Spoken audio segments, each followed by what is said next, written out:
We're now going to move on to the final segment of the AGM, the future of learning in the North East. And we will begin with a presentation about Eyeline.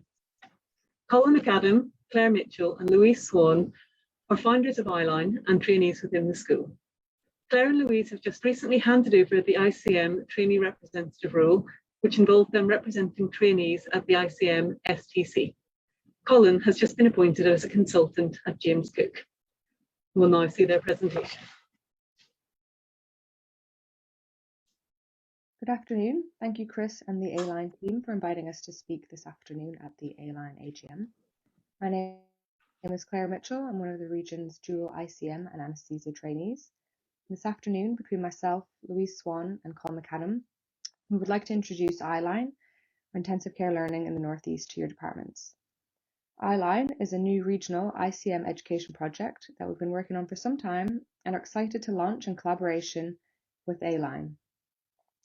We'd hoped to visit departments throughout the last number of months to discuss the project with you. However, due to current circumstances, this has been challenging. We hope that we can launch the project today, generate some interest, and over the next number of months be able to visit departments to discuss any projects or courses of interest that you may have. So, why Eyeline? And what is Eyeline? Over the past few years, Eyeline has consolidated region-wide educational events, promoted anaesthesia as a specialty, and delivered high-quality courses for trainees both locally and nationally. However, through the growth of Eyeline, it has become apparent that ICM trainees and those interested in ICM would like a similar framework specifically dedicated to ICM across the region. Intensive care medicine as a specialty has gone from strength to strength over the last 10 years or more and is developing more and more as a specialty of its own. This is evident by the number of ICM trainees not from an anaesthesia background coming through the specialty either in single specialty CCT ICM or those who are coming from acute medicine, respiratory medicine, ED backgrounds who may or may not be familiar with Eyeline and what it is trying to achieve or what it has to offer. And with this in mind, we felt it would be of benefit to develop a program very similar to Eyeline and one that we can use alongside Eyeline to develop courses and educational resources for ICM specific trainees or those who might be interested in the specialty or have an affiliation with it.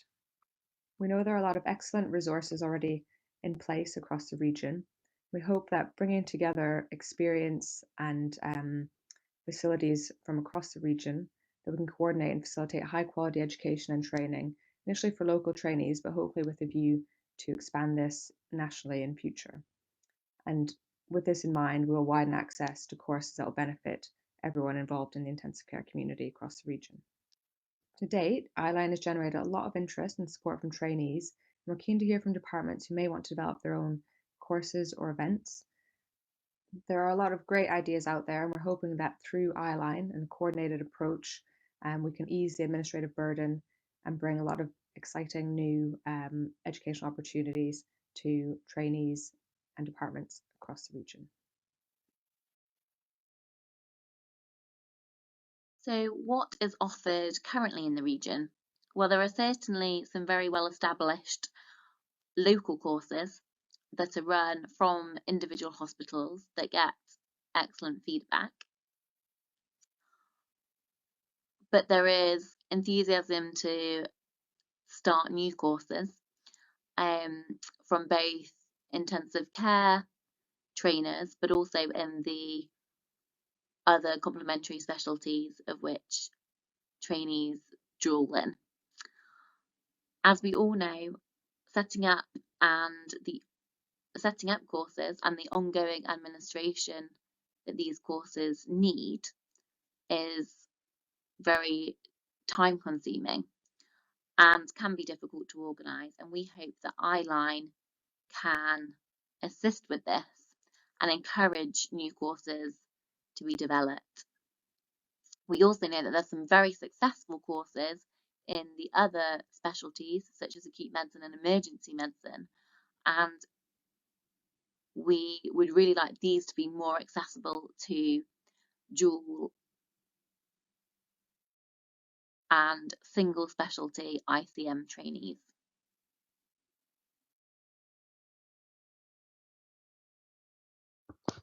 So looking towards the future, ultimately what we as a committee would like to do with Eyeline is to establish it and make it as successful as A-Line has become, both on a regional front, but also to try and gain a national footing too. We're aware that that's not going to happen overnight, and as such we set out an initial 2-year plan for Eyeline to establish it and review its progress. The first part of that plan is to sustain the resources that already exist within the region. There are a number of courses that currently exist under an A-Line umbrella, which will transition to Eyeline in due course, and we need to future-proof those. Equally, we're aware that there are a number of local units offering good educational resources that might require assistance to deliver more frequently, and we're happy to help out where possible. The second part to developing Eyeline and making it grow ultimately evolves around the development of new courses. We've had a number of courses offered to the Eyeline name, which we've accepted, and we look forward to delivering those in the next 12 months or so. We've also managed to set up and establish the very first Eyeline course, which ran in March, which was an adaptation of a practical procedures course that's been run by Medicine for a number of years. So thanks to Kay Prothero for running that. It was very well attended and received excellent feedback. We're hoping to tap into some of the complementary specialities as well that are related to ICM, such as acute medicine and ED, to look at some of the courses that they run to see if there are any ideas that we can transition across to Eyeline as well. But I think it's important to say that we're open to new ideas, and that anybody who has an idea that they think they can offer from an educational point of view to Eyeline, we're happy to hear it, and please come and approach us. So finally, if anybody does have any ideas or there's anything they wish to contact us about following today or in due course, please either come and find us in person, we're all fairly approachable, or feel free to email us on the email address there or the Twitter line up there. The website for Eyeline has been established by Tom Johnson, there is a link through the A-Line website at present, and hopefully in due course we'll have a domain for Eyeline to set up its own website going forward. We're happy to take any questions at this point.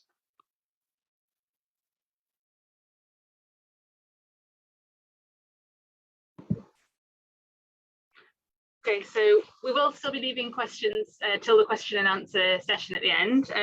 Thanks for all the Eyeline team. It sounds like a really exciting project to watch over the next year or so. Just to reiterate what they've said, this is a brand new project, and they are very, very keen to hear from anybody who would like to get involved. So if you have an interest in intensive care training, please do get in touch with the team. So the next speaker that we're going to hear from is my fellow trainee representative, and that's Sarah Scott. So Sarah Scott's an ST6 in anaesthesia and intensive care medicine, and she works less than full time. As I said, she's an A-Line trainee rep, and she's now the editor of the Northern Line podcast.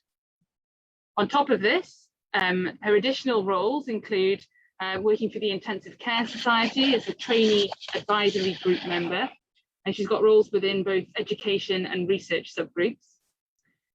She's currently working towards developing new online resources for the Intensive Care Society Learning Platform. She's the ICS Wellbeing Trainee Representative, and for the Trainee Research in Intensive Care Committee member. She's got professional interests in obstetric critical care and perioperative medicine. And she's going to talk to us today about the Northern Line podcast. So Sarah, thank you. We can see your slides. I'm going to hand over to you now. Thanks very much, Monica. I'm delighted to launch the Northern Line podcast today at the AGM. This podcast is going to be an audio newsletter. The idea behind it is to collate relevant information for trainees so that they can download and listen to at their leisure, whilst at home, whilst during the commute, or just while generally pottering about. I'd like to begin by playing a demo or a pilot episode to give you a flavour for what the podcast is about. Following this, I have one more slide to give a little bit more information.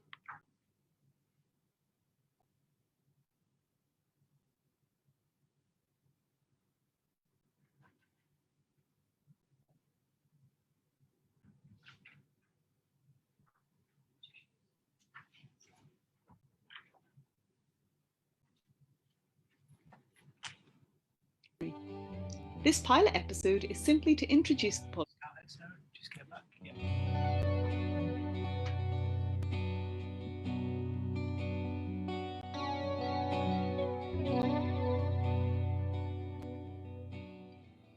Hello and welcome to the Northern Line, the A-Line podcast from the Northern Deanery. This pilot episode is simply to introduce the podcast and give you an idea what to expect over the coming months. The Northern Line is an audio newsletter which will cover trainee issues within the region, as well as highlighting important news and information from the colleges and other relevant societies. There are so many emails and WhatsApps flying around that sometimes you just need a break from all the text. So we thought an audio update would be an ideal way to keep up to date and informed about what's going on without too much effort.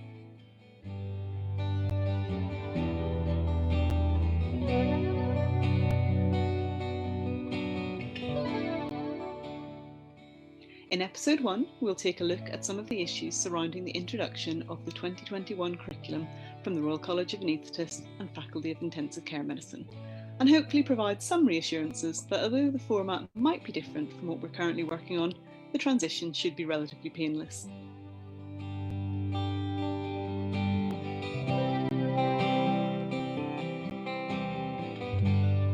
In future episodes, we'll be taking a look at the Association of Anaesthetists Trainee Conference, sustainability, levelling the field, wellbeing, research opportunities, educational events, and much more. We'll have regular input from the trainee committee, including intensive care and less than full-time trainee updates. If you have any questions or any topics you'd like us to cover, please get in touch. Details will be available on the podcast description online. Episode 1 will go live following the A-Line AGM. You can download directly from Anchor. Thank you in advance for downloading and listening, and thank you to everyone who's given up their time to contribute. Additional thanks to Lee Brown for providing the music and to Alex Cole for teaching me the basics of podcast editing. Thank you very much and we hope you enjoy.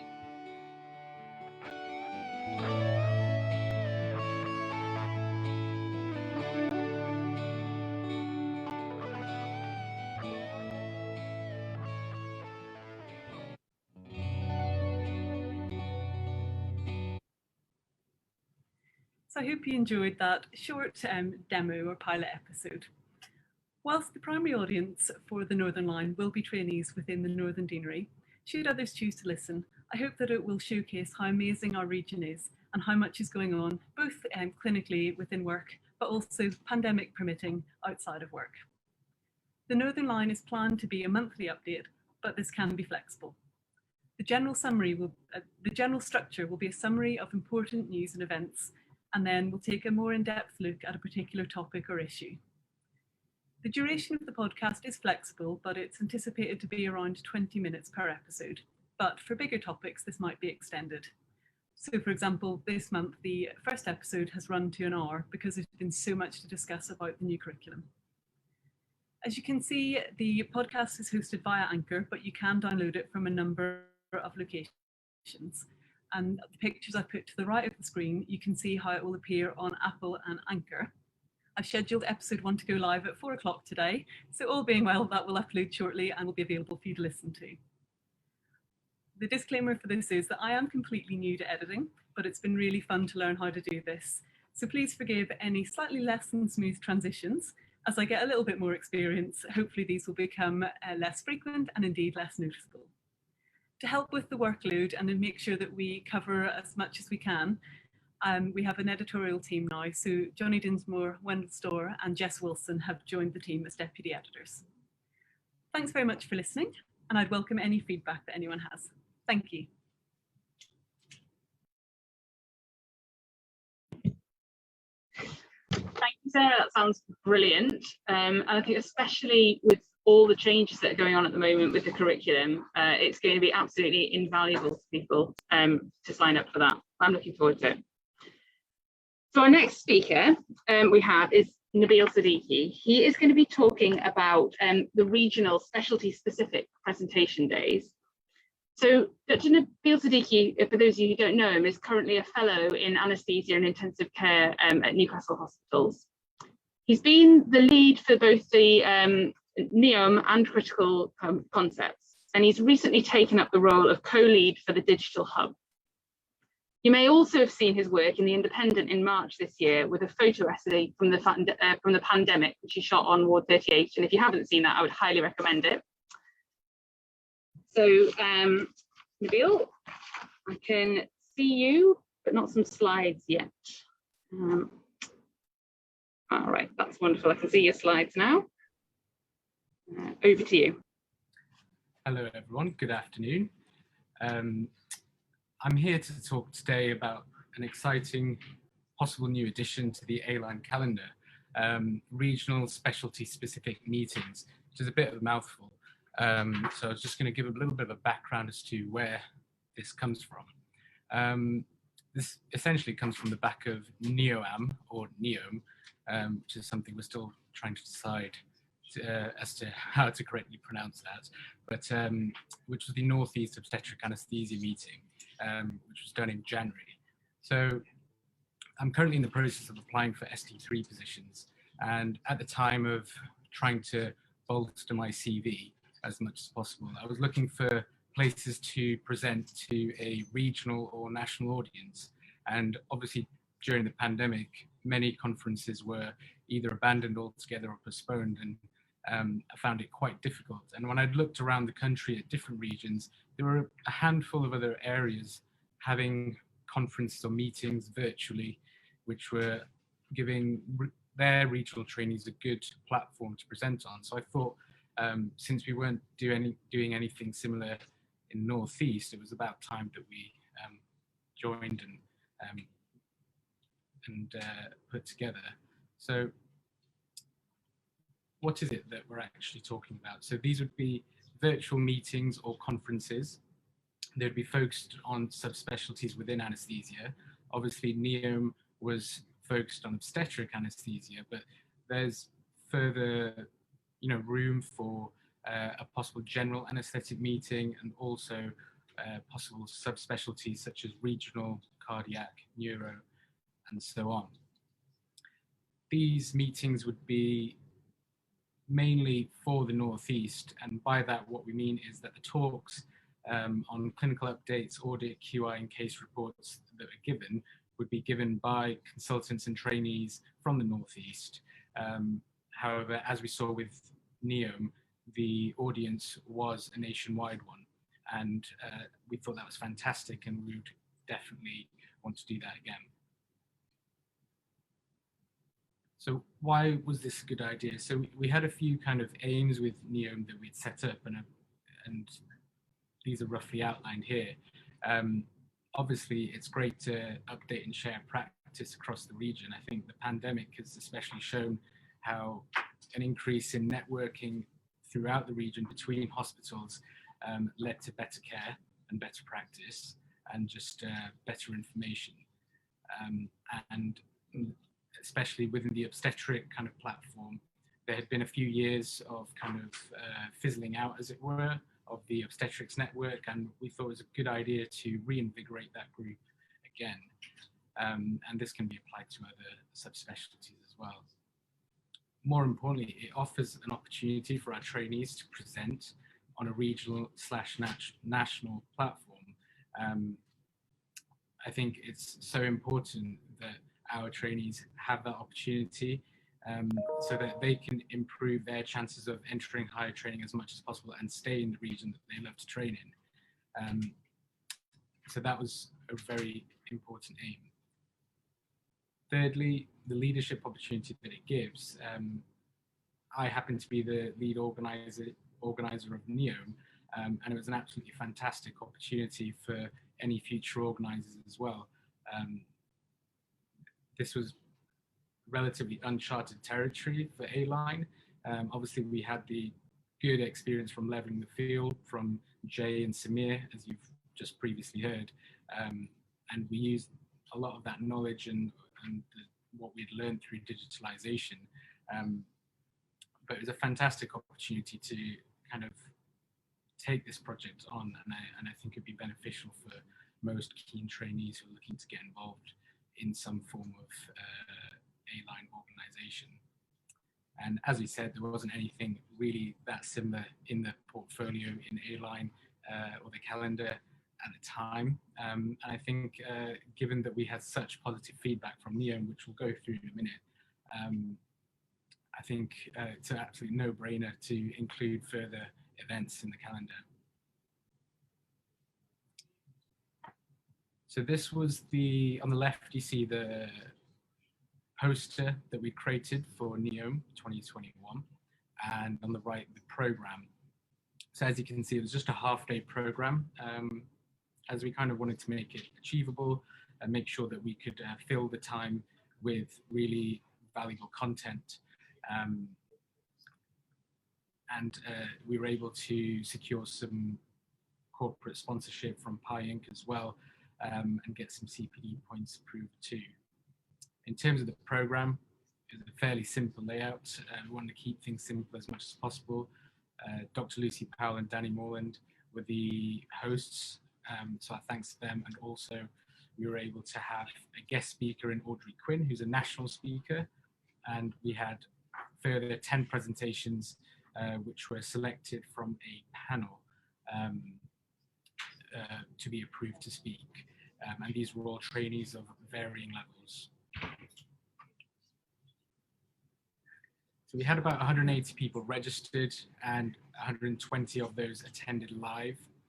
And as well as that, we had about 175 additional people who watched the recording at a later date who can attend on the day. But most importantly, we achieved what we set out to, supporting our regional trainees and giving that fantastic experience of leadership. Here's just a snapshot of the feedback that we received. We had over 100 comments very similar to this. So this is just a select few. But more importantly, as you can see, people are quite keen for further events, similar events, or an annual rerun of NEOM especially. So I think it was broadly extremely well received, and we're really happy to do that. So how do we do this? As I said earlier, this was uncharted territory, and we were doing a lot of figuring out as we went along, really. What I would propose is that we run NEOM annually, which would be every January, and then we could have a second conference which would be more focused just broadly to anesthesia in general, which would invite presentations and topics and talks from pediatric anesthesia, regional anesthesia, and so on. Essential to all of this would be 1 to 2 keen trainees to lead the organizational effort. That happened to be me in NEOM, but without that kind of person to spearhead the effort, it's pretty difficult to get things done. So this is an open invitation to any trainees within the region who would like to get involved in something like this. I can tell you it gave me plenty to talk about at my ST3 application and things like that. So I think it would be really beneficial for those interested. So I mentioned a 6-month lead time here. I had slightly less than this. I had 3 to 4 months, which did make it very, very tight. So I think with NEOM possibly in January 2022, the organisation for that should start in August. And so we need some volunteers, ideally by then. And that lead time gives time to get quite a few important things done. One of the key things would be to secure sponsorship, to apply to the Royal College for CPD, and organise the programme in terms of guest speakers and hosts. Involving the clinical leads across the region was one of the first things I did, organising this, because what it does is it sets up the network for advertisement, and it gets all of the kind of invested stakeholders on board from the early stage in the organisation. For the advertisement, which was the posters that I'd already shown and the programme, as well as there was an extra supplement for an advertisement for submissions as well, and a guideline for submissions. And these were all emailed out to the obstetric anaesthesia leads across the Northeast, and then they had their responsibility to escalate those advertisements within their relative departments. And that model of advertisement worked really, really well. As well as that, the other advertisement kind of fronts that we went with were social media with Twitter. using the A-Line Twitter, and also just visual advertisement in terms of posters being printed and put in key areas in hospitals across the region. And lastly, one of the organizational aspects would be just to organize a panel that would review all of the submissions and score them independently, and decide on which presenters would present on the day. For NEOAM, we had Will White and Steve Thomas who did this, and we used a similar scoring system to what the Royal College and the OAA used for their conferences as well. So that model did seem to work quite well. And of course, lastly, and most importantly, a tech team to actually run the day and to deliver the day, as it is a virtual meeting. Similar to this particular meeting, it requires quite a few people, but with the digital hub, of which I'm very happy to be a new member of, the digital hub would support these 1 to 2 organizers that we're looking for. We would support them and essentially give them this blueprint on how to run this and how to organize this, and we would run the back end of it, as it were. So just rounding up with a rough action plan, NEOM for hopefully next January, we're looking for organizations to start in August, and NEAM, which would be a general anesthesia meeting, which we can organize for roughly in a year's time, and that organization should start around Christmas. There is room for potentially one further meeting, which we will look into as to which kind of subspecialty would work best. We are thinking about pediatrics or regional anesthesia, but that would be, I would consider that to be confirmed at this stage. So again, an open invite for 2 key trainees for each of these conferences that I've mentioned, and for them to contact the A-Line email address if they're interested in being organisers. And just a quick roundup of the benefits to the entire region, presenters and organisers. As we've said, sharing and updating clinical practice is so beneficial, including CPD opportunities. The presenters themselves, they have opportunities to win prizes, and as well as that, the organisers will have great experience in gaining some leadership skills and management experience as well.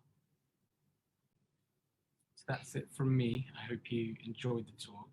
It's a very exciting opportunity, and we hope that we have some volunteers coming forward, and invite any questions at the end if there are any. Thank you. Nabil, thank you very much. Really interesting talk, really great bit of work, NEOAM, and what you've presented there is a really exciting opportunity for trainees to both get involved in presenting and get involved in spreading their wings into running and organising some of these pieces of work, which is fabulous for CVs and developing your own sort of professional development outside of your clinical work. So thanks very much for that. Next up, we have Dr. Monica Jackson. Now, Dr. Monica Jackson is currently an ST6 trainee in anaesthetics and intensive care. And Dr. Jackson is one of our trainee representatives, as I've mentioned earlier on today. Monica developed an interest in education early on in the COVID-19 pandemic, when relaunching the Newcastle Hospital's anaesthetics and intensive care teaching programme in an entirely online format. Monica's contributed to a variety of A-Line courses throughout her training, and is currently working on widening the scope of the core training career development programme. So Monica, you're sat right next to me, but Thank you. I'm going to hand over to you now with your slides. It's over to you. Fine. So we don't have anyone to tell us that you can see our slides, but I will assume that you can. Thank you very much, Chris. So what I'm going to do now, as we draw towards the end of the afternoon, is just take a bit of time to introduce to you and to launch a project that I've been working on with Chris for about the last 6 months. and that's the A-Line Educators Award. What I'm going to do is just take a bit of time to explain to you what this award is, why we think it's needed, and how it's going to work. So to set the scene for this award, I'm going to take you back to the numbers that Chris went through earlier, and I won't go over them again in detail, but I think that this whole afternoon has shown that the amount of educational output from A-Line at the moment really is phenomenal, and it's only getting bigger. And we've heard today from a lot of the course leads and the people who've developed courses, and of course we're incredibly grateful to these people and all of the work that they do. But we're also very mindful that for every single one of those 145 days of course that happens, there are on top of that many people, often trainees and consultants and others, who give up their time, their study leave to come and to teach and to deliver these courses and to prepare the material for them. And without these people, then A-Line wouldn't exist. But the problem with this is it's quite difficult to get, the amount of contribution that people give quantified or really recognized, especially when it comes to times such as ARCP, to get that across to whoever you're talking to. So this is why we've developed the A-Line Educators Award. So the aim of it really is from A-Line is to say thank you to the people that are turning up, month after month as faculty on these courses. But on top of that, to give them a way to have their contribution recognised and quantified. So these are the awards that we've come up with. We're going to have an A-Line Educators Award, which has 3 tiers to it: bronze, silver and gold. The people can put themselves forward with a self-assessment, and I'll go through that in more detail. They'll receive a certificate which formally recognises from A-Line the contribution that they've made and links to in this case, the Royal College of Anaesthetists' current curriculum as to some of the competencies that we think people will have achieved and satisfied through their input through A-Line. This is how the certificates will look, but the purple bit will be changed and updated to reflect the new curriculum, but obviously we don't have that yet. So this is what we're working towards.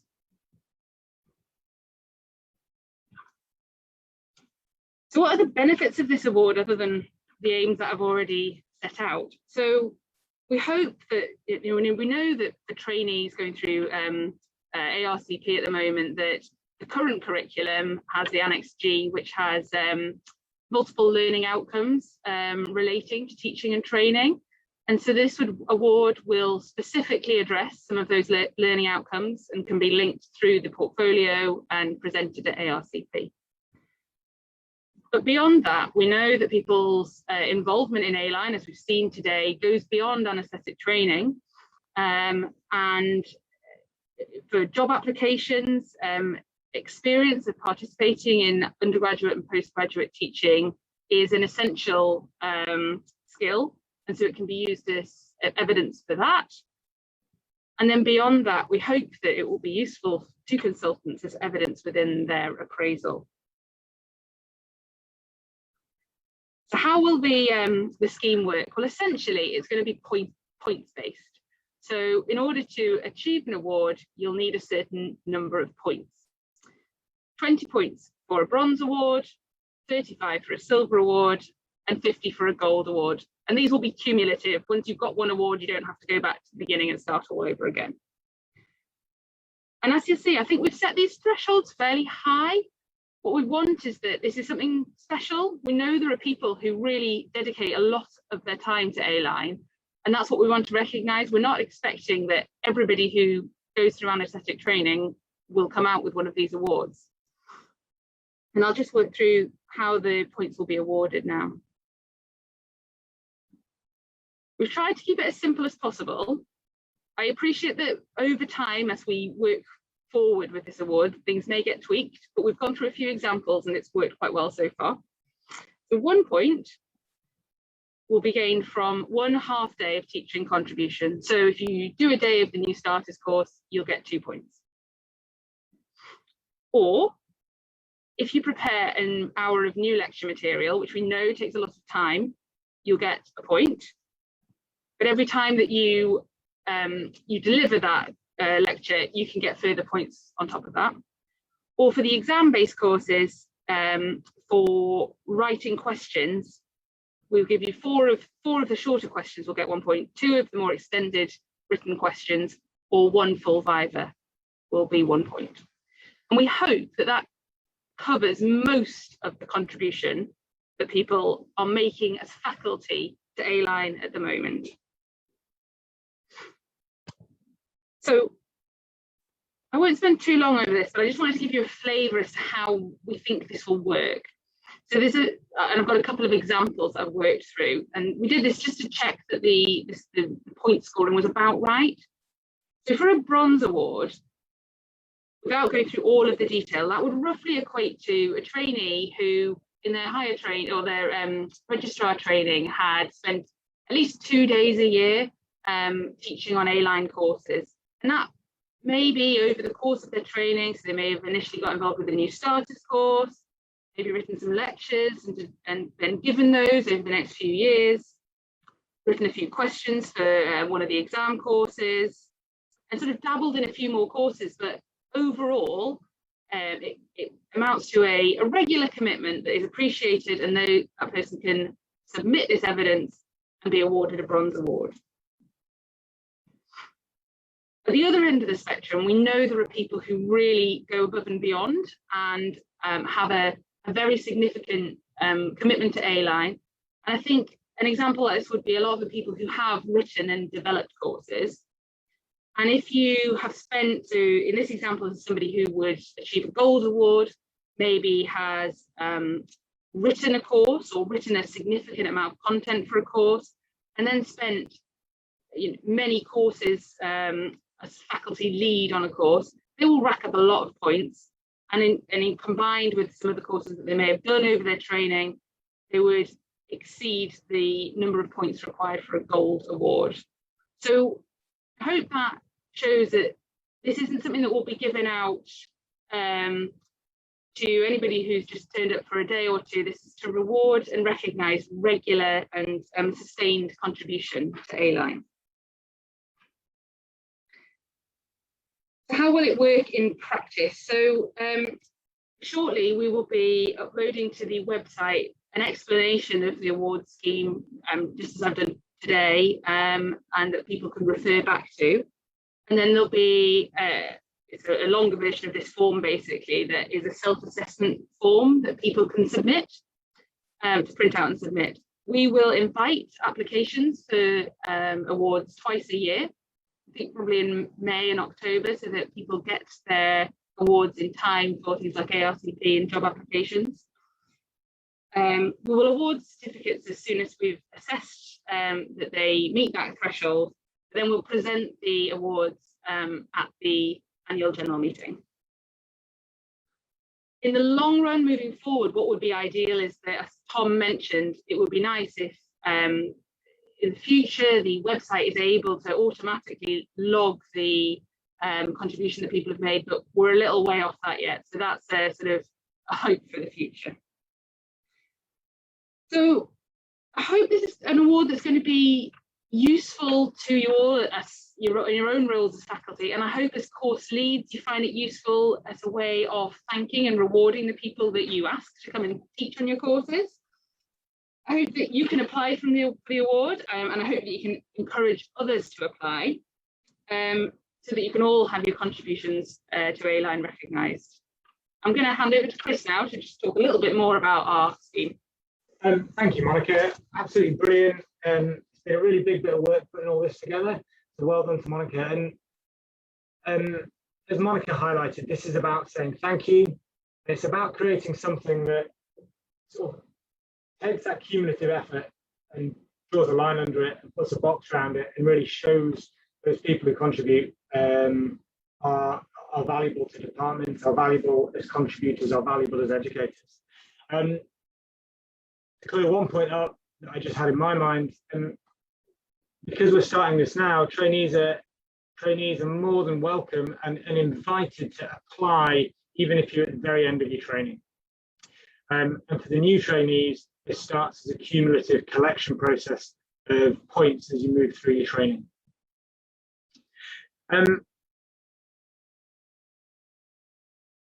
We appreciate that the Educator Award covers bronze, silver and gold, and contributes people, thanks those people who have contributed gradually through time.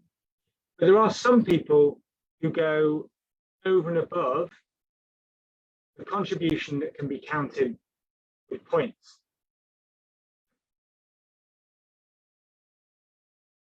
There are some people who constantly strive and seek to improve the education provision for their own courses, and regionally and nationally. And within that, they innovate and deliver, across the board. And the people who do that, many people benefit from it. And we would like to make a final point in our award scheme to thank those people and recognise those outstanding individuals. So the Harlequin Award is A-Line's small gesture to thank those enormous contributions made by people within our region. The Harlequin Award is something that we are going to give out potentially on a yearly basis. But it may be that there are more than one in a year, or there may be zero. But for the sake of today, we are going to present our first A-Line Harlequin Award. And the way these are received are from peer nominations. So nominations from a group of peers within a faculty, an organisation group, somebody who's done a huge amount to contribute towards education in the Northern Deanery. We specifically wanted the recipients to receive something special to say thank you beyond the certificate. And Sue Woolhouse is a name you probably will not have heard of, but is a local artist and architectural glassmaker. Sue is based in the Eusbourne Valley, near to where I live, and we commissioned Sue specifically to make us a piece of glass to commemorate the Harlequin Award. So I can't wait to present our first one. Now I think, and I am very much hoping, that we have Fiona Pearson online. So Dr. Fiona Pearson should be visible. I think at the moment I can see her face. So I'm going to tell you a little bit about what Fiona's contributed towards A-Line before she has a router inside a little bit of tissue paper to pull out her award. So Dr. Fiona Pearson's been involved as a course faculty member and lead organiser over the last decade. Fiona's contributed to courses that cross primary FRCA, obstetric simulation, new starters courses, introduction to intermediate obstetrics. And Fiona's been specifically nominated by her peers, multiple peers, as she steps down from her role as the lead organiser of the primary FRCA OSCE and Viva course. Of note, Fiona managed somehow to take the primary FRCA OSCE and Viva course from a face-to-face course to one that was going to be run in the Nightingale, and then over 14 days converted the whole thing to a digital format. The Royal College have 12 people working full-time to try and achieve that. And Fiona, with the help of a superb faculty, I must add, but managed to drive that forward and deliver an absolutely superb course with excellent feedback. So I can now see Fiona. She's online, hiding in an office somewhere. Fiona's just finished training and appointed as a consultant at James Cook Hospital. Fiona, we would love it if you could open your award. I think you've got some tissue paper in front of you. We've got one here in case it breaks, but it'd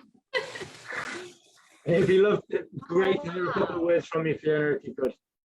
Everyone see? It's beautiful. Thank you so much. Yeah, it's been an absolute honour. It was started from humble beginnings in a little church hall with Ben Goodman. And 10 years ago, we found ourselves doing a national online course. And I've been really proud to have worked with such great colleagues that have made it all possible. And it's just so great to work in a region with so much innovation and so many, in particular, trainees that just really want to drive things forward and make things better for future. So I wish everyone the best of success in continuing to run an excellent primary course. And again, we'd like to say a huge thank you to everyone that's made it a success. Thank you, Fiona. Thank you. Round of applause from everyone here.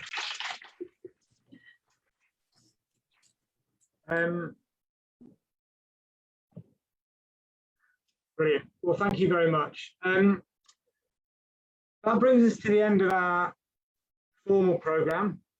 The last thing we'd like to do before we round off and close out the day is just come in and just bring a few questions that we've had through the Q&A panel in for a short Q&A session.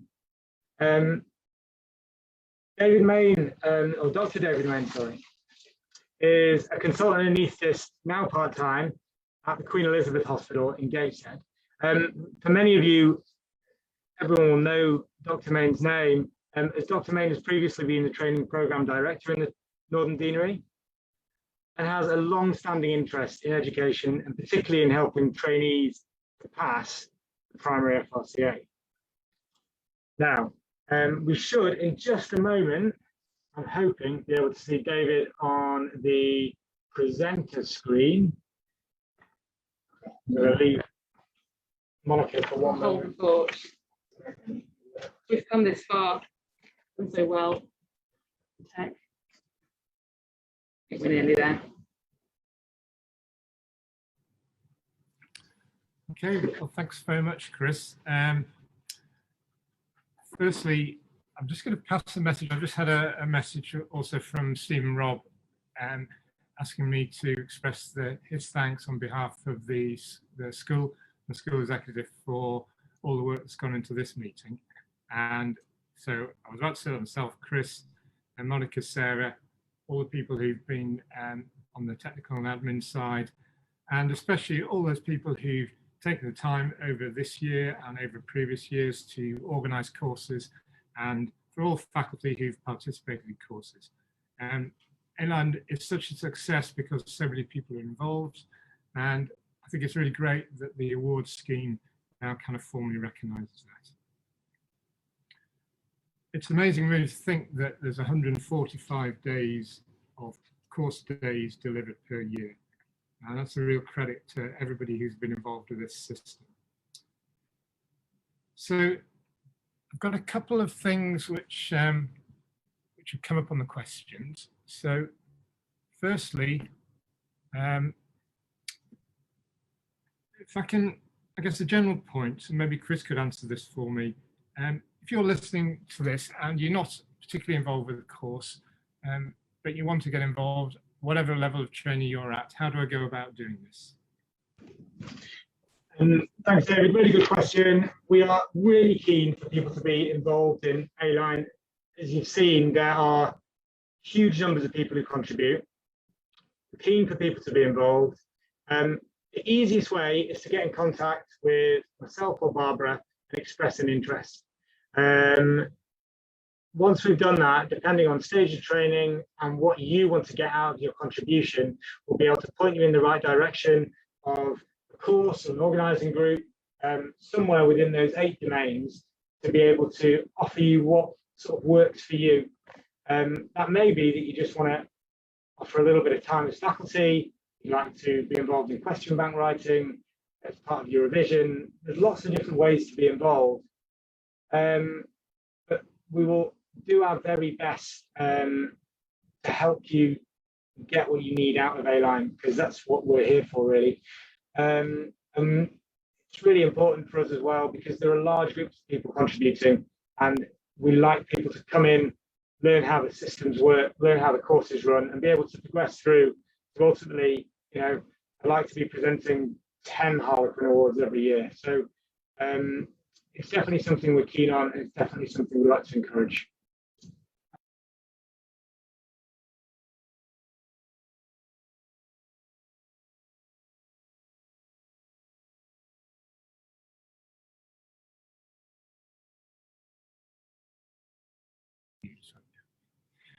Sorry, and while you're on the award scheme, there's another point come through question really about whether the scheme does or whether it should recognise contributions that are made towards A-Line, but not necessarily for teaching things. So things like IT support, website support.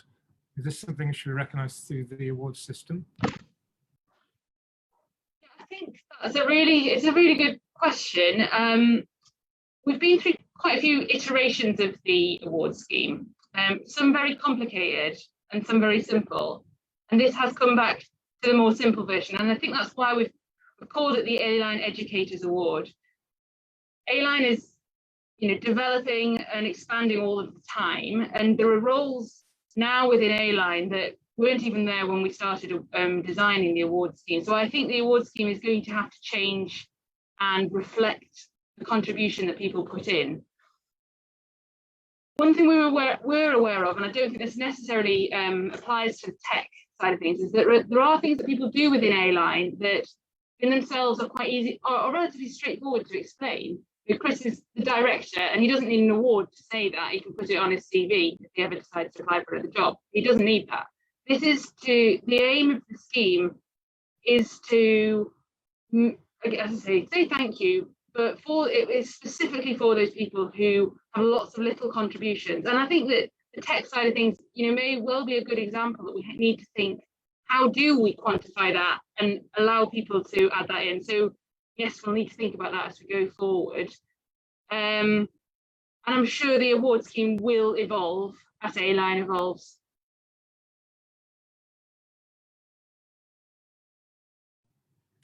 Okay, thanks so much, Monica. But another question here, this is something that cropped up with some discussions to do with the primary Crammer OSCE Viva course. With the expansion of A-Line, and we've seen how some of the courses have had upwards of 1,000 people attending the course. Where do we stand in terms of possible expansion into providing training for other trainees around the country, or even further afield than that? Is this something that we should be looking at, or should we be concentrating on our own trainees? Maybe Chris could answer that for me. Thanks, David. It's a really good question. We met recently to discuss exactly this point. A-Line's #1 priority is to deliver high quality education to the trainees we serve in the Northern Deanery. And we will do everything we can to achieve that. If by course design, by willingness of faculty, by utilisation of digitalisation, we're able to accommodate trainees from outside of the region, we're equally enthusiastic about doing that too. And there already are some really wonderful examples of how we're already doing that across the board in the final FRCA, primary courses and professional development, careers, etc. So where we can, we offer places for trainees outside of the Northern Deanery, but we do prioritise both places and funding for those within the Northern region specifically.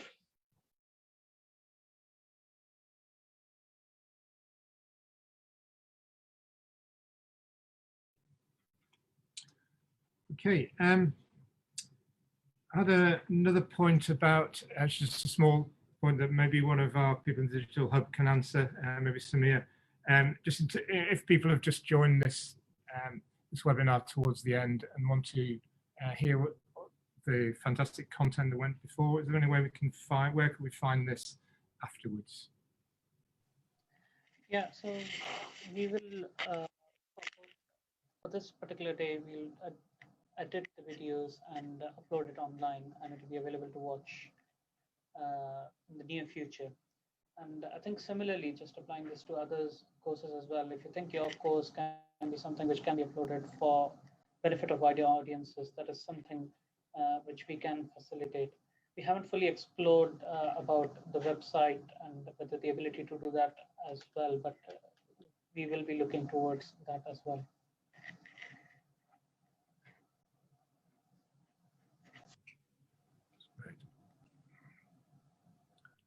Okay, thanks. Just another question just come in there asking whether the awards will link to CSER recognition. I don't know whether there's anyone who can answer that for us.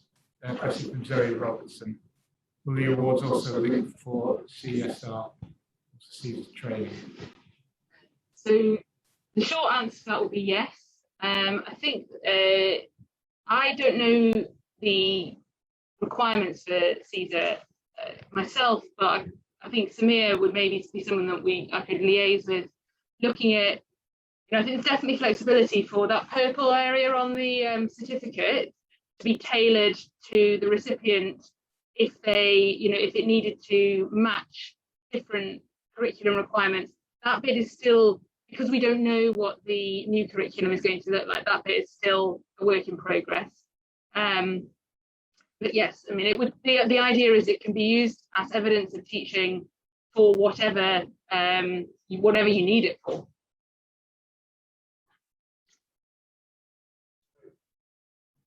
Thanks so much.